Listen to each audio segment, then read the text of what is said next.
on termine notre émission avec un autre secteur qui risque peut-être de traverser des difficultés, le secteur associatif, avec peut-être des suppressions d'emplois, parce que le projet de loi de finances 2026 est toujours suspendu, évidemment, à un 49.3 ou pas. Et on en parle avec vous, David Cluzot. Bonjour David. Bonjour. Ravi de vous accueillir. Délégué général d'Exopé, on va parler du secteur associatif, alors culturel, éducation populaire, sportif, qui draine évidemment nos territoires.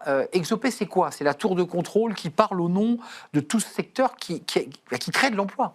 C'est ça. Exopé, c'est l'organisation professionnelle représentative des secteurs d'éducation populaire. On a 14 000 adhérents qui emploient plus de 110 000 salariés dans des secteurs aussi variés que les clubs sportifs qu'on connaît tous, les MJC, les maisons de quartier, mais aussi les écoles de musique, certains musées associatifs. En fait, toute la vie associative qui fait le quotidien et dont on a besoin. Alors, vous avez travaillé d'arrache-pied, parce que c'est toujours un peu fastidieux d'aller voir un projet de loi de finances, mais enfin, les coupes sont très claires, vous mettez même les pages, pour ceux qui s'y intéressent. 44 millions sur les actions jeunesse et éducation populaire, 90 millions sur le développement de services civiques, 65 millions sur le service national anniversaire, 20 millions sur les actions de soutien à la politique de la ville. Il y a des incidences, évidemment. 45 millions sur la démocratisation culturelle, artistique. Et enfin, 145 millions, là c'est encore plus, sur le secteur sportif. Là, vous êtes impacté très directement à travers toutes les associations qui drainent ces secteurs. Exactement, on a impacté très directement.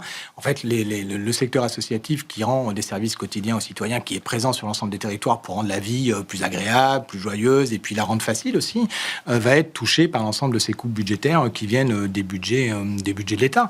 Prenons simplement un exemple sur le service civique. Aujourd'hui, moins de services civiques, c'est moins de jeunes qui vont pouvoir s'engager dans des missions d'utilité sociale, oui. Mais c'est aussi moins de jeunes qui seront en capacité de rendre service au sein d'associations pour accueillir le reste des habitants sur un territoire. Alors, vous avez évalué chez Exopé l'impact de suppression de postes, c'est pas neutre, 30 000 postes supprimés dans l'éducation populaire, et vous évaluez à 90 000 emplois menacés dans le secteur associatif global, oui.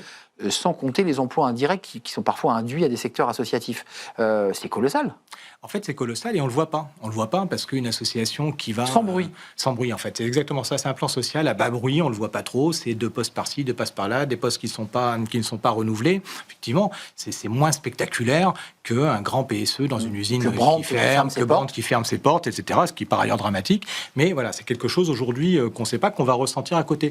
30 000, ouais, c'est ce qu'aujourd'hui on estime manquer dans le secteur de l'éducation populaire. 90 000, c'est pour tout le champ associatif. Et c'est effectivement important. Tout ça après d'autres années difficiles, déjà. Aujourd'hui, c'est quoi vos leviers? Parce que c'est vous tourner vers les collectivités locales, les départements, les régions, qui sont aussi des acteurs et qui soutiennent le sport, notamment pour les régions. Les départements ont des actions aussi culturelles. On peut compenser ce manque à gagner, ou globalement, quand le PLF sera voté ou s'il y a une loi spéciale, on est sûr d'aller vers ce chemin-là?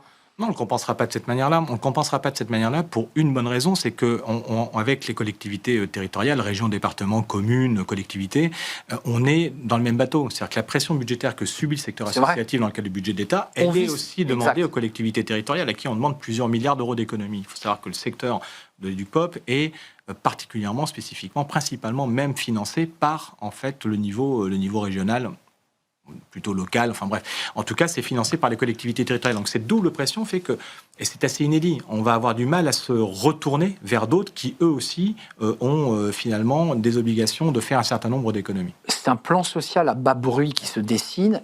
À qui vous vous adressez aujourd'hui? Parce que vous avez, on le voit à travers ces différents secteurs, plusieurs ministres de tutelle.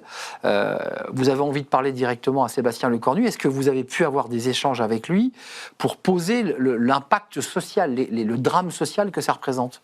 Avec Sébastien Lecornu, directement non. Avec certains de ses ministres, oui. Par exemple, Marina Ferrari, la ministre des Sports, de la Jeunesse et de la vie associative.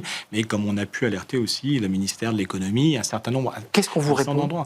Mais en fait, on nous répond aujourd'hui qu'il y a des contraintes budgétaires. Et c'est ce qu'on nous répond en permanence. Il faut faire des économies. Alors, on entend bien qu'il faut faire des économies. On est des acteurs économiques. On produit de la richesse, de la valeur ajoutée. On sait qu'on a besoin d'avoir une économie qui soit saine, un budget qui soit sain aussi. Mais quand on est aujourd'hui, ce qui est en train de se passer, c'est qu'on on est dans une économie du rabot.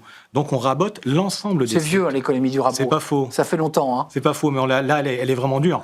Donc c'est une économie du rabot et on rabote tout, ce qui est assez nouveau. Avant, il y avait des secteurs qui étaient préservés parce qu'on était capable de faire des priorités et des choix politiques. Aujourd'hui, c'est une économie absolument générale. J'avais parlé à une époque d'un budget d'appauvrissement général et c'est le cas.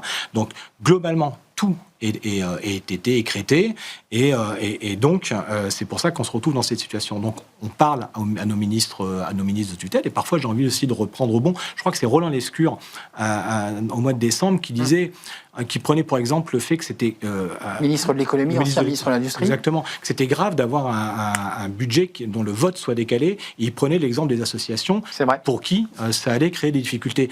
Je suis d'accord. Je pense que Roland Lescure a raison.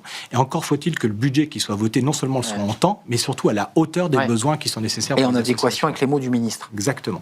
Merci d'être venu pousser votre coup de gueule en parlant de ce plan social, la babourie très, très discret, très silencieux, mais qui va impacter notre environnement sur le terrain, dans tous les territoires français. Merci David Cluzo. Merci à vous. Vous êtes délégué général d'Exopé. À suivre ce dossier, évidemment. Merci de nous avoir rendu visite. Merci à vous, merci pour votre fidélité. Merci à Nicolas Juchat, bien entendu.